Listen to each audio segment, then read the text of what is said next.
ચલો આજે આપણે શું કરીશું? સુરક્ષા વિશે સમજીશું ને. સુરક્ષા કોને કહેવાય? કોને કહેવાય બોલો? ઘરે ચૂલામાંથી કામ કરે મમ્મી તો આપણે દૂર રહેવું કે નજીક રહેવાનું? દૂર રહેવાનું. ફટાકડા ફોડીએ તો શું કરવાનું? દૂર રહેવાનું કે નજીક? દૂર. નહીતર શું થાય? શું થાય? દાજી જવાય.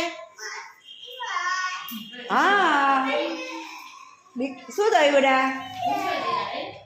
અને બીજું આપણે રમતા રમતા પડી જઈએ અને ભાગી જાય તો શું લગાવાય?